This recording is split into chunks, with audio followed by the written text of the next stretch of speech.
কার্তিক মাসের শেষের দিন আমাদের পাড়ায় হয়েছিল এক জায়গায় কীর্তন, আর আমরা সবাই মিলে গেছিলাম সেখানে প্রসাদ আনতে। আর এই খেতে বসার জায়গা নিয়ে সবার মধ্যে কিরকম ঝামেলা বেঁধে গেছে। আর কার্তিক পুজোর লুচি খেতে গিয়ে আমি তো সেই লিপস্টিক খেয়ে ফেলেছিলাম। তো চলো সেদিন কি হলো ভিডিওটা একদম প্রথম থেকে শুরু করি। তো হ্যালো এভরিওয়ান, আমি সুপর্ণা। আমার একটা নতুন দিনের নতুন ব্লগে তোমাদের সবাইকে ওয়েলকাম। এখন বেজে গেছে দুপুর 2টো, আর আমি, মা, ঠাম্মা আর ভাই মিলে যাচ্ছে সেখানে প্রসাদ আনার জন্য। রাস্তায় যেতে যেতে রায় আর মিঠাইয়ের সাথে দেখা হয়ে গেছে, তাই ওদেরকে ডেকে একটু ভিডিও করে নিলাম। আর মিঠাইদের বাড়িতে ছিল আজকে কার্তিক পুজো, তাই জন্য ও এরকম সুন্দর করে সেজেছিল। ওদেরকে টাটা বাই বাই করে আমাকে চলে যেতে হবে, কারণ রাস্তায় মা, ঠাম্মা আর ভাই আমার জন্য ওয়েট করছে। তারপর এসে ওদের সবাইকে দেখিয়ে দিলাম, আর এটা কিন্তু আমার ঠাম্মা হয়। যাই হোক, আমার ঠাম্মাকে দেখে নিলে এবার চলো ওখানে যাওয়া যাক, কারণ ওখানে ভোগারতি শুরু হয়ে গেছে। রাস্তায় যেতে যেতেই আমি শব্দ শুনতে পাচ্ছি। আমাদের বাড়িতে যেন প্রতি বছর একবার করে অষ্টম প্রহর নামযজ্ঞ হয়, আর সেখানে যখন ভোগারতি হয় আমার কিন্তু সেই ভোগারতি শুনতে খুব ভালো লাগে। আচ্ছা, তোমরাও কি আমার মতো এরকম নাম কীর্তন শুনতে ভালোবাসো, বা ভোগারতির গান শুনতে ভালোবাসো? ভালোবাসলে অবশ্যই কিন্তু একবার কমেন্ট করে যেও। দেখো, দেখতে দেখতে কিন্তু আমরা কালীতলায় চলে এসেছি, আর কালীতলায় কিন্তু সেই দিন বেশ ভালোই ভিড় ছিল। আমরা আসার পরে তো বেশ আরোই ভিড় হয়ে গেছে। আসার সঙ্গে সঙ্গে আমার দিশানির সাথে দেখা হয়েছিল, তাই ওকে একটু কোলে নিয়ে আদর করে নিলাম। তারপরে কিন্তু আমার আবার আকাঙ্ক্ষার সাথেও দেখা হয়ে গেছিল। ও, তোমাদেরকে তো বলাই হলো না যে এখানে কিসের কীর্তন চলছে। আসলে এই কার্তিক মাস জুড়ে ভোরবেলা একটা কীর্তনের দল বেরিয়েছিল, যেটা আমাদের সবার বাড়িতে এসেছিল। মানে কার্তিক মাসটা পুরো পালনই হয়েছিল। যেহেতু আজকে কার্তিক মাসের শেষ দিন ছিল, তাই সবাই মিলে একটা ভোগ অনুষ্ঠান করে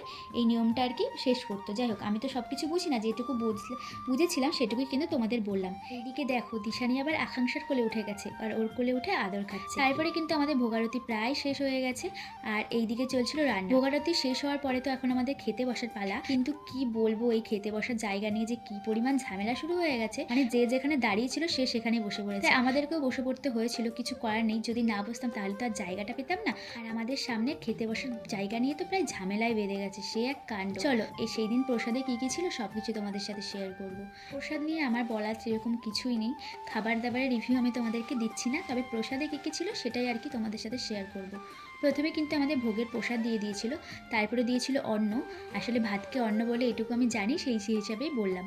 তারপরে ছিল কচুর শাক, ডাল আর মোচা, আর পনির ছিল, আর ছিল পটলের তরকারি। এইসব নিরামিষ প্রসাদ খেতে তোমরা কে কে ভালোবাসো অবশ্যই কিন্তু আমাকে কমেন্ট করে জানিও।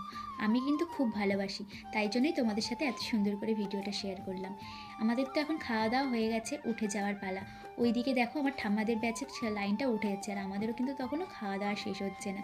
যাই হোক, এই ভিডিওগুলো করার একটাই মানে হচ্ছে সারা জীবন এই ভিডিওগুলো আমাদের স্মৃতিতে থেকে যাবে। তাই তোমরা যারা ভাবছো ডেলি ব্লগ করবা, তোমরা কিন্তু ব্লগ শুরু করে দাও, কারণ আমাদের কাছে এক একটা দিন খুবই দামি, আর সেগুলো যদি স্মৃতির পাতায় জমিয়ে রাখা যায় তাহলে তো আর কিছুই চায় না।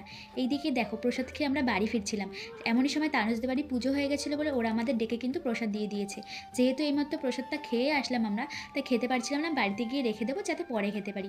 সবাইকে দেখিয়ে দিলাম, আমরা সবাই মিলে প্রসাদ নিয়ে বাড়ি ফিরছিলাম। সন্ধ্যেবেলা আমি গেছিলাম আবার রুমিদের বাড়িতে, মানে কাকিদের বাড়িতে আজকে হয়েছিল কার্তিক পুজো। আমাকে বলেছিল প্রসাদ আনার জন্য। সন্ধ্যেবেলায় আমি পৌঁছে গেছি কাকিদের বাড়ি, আর এখন সবার সাথে বসে প্রসাদ খাবো। স্টুডেন্ট মানে রিমিকেও নিয়ে এসেছিলাম। আর এইদিকে দেখো, লুচি খেতে গিয়ে আমি তো আবার লিপস্টিক খেয়ে ফেলেছিলাম। যাই হোক, আমাদের কিন্তু এখন প্রসাদ খাওয়া হয়ে গেছে। সেদিন এত পরিমাণে আমি প্রসাদ খেয়েছি কি আর বলবো। সব জায়গায় শুধু প্রসাদ খাওয়ার নেমন্তন্ন, নাহলে 5-6 জায়গায় নেমন্তন্ন ছিল। সব জায়গায় তো আর যাওয়া সম্ভব না, তবে যে কটা পেরেছে সে কটা গেছিলাম। রুমিদেরকে টাটা বলে বেরিয়ে যাচ্ছি, তার কারণ এখন যাবো আরও একটা বৌদিদের বাড়িতে, ওখানে হয়েছে পুজো। এখানে এসে প্রসাদ খেতে পাইনি, আমাকে প্রসাদটা নিয়ে বাড়ি চলে যেতে হবে। সো চলো, টাটা সবাইকে।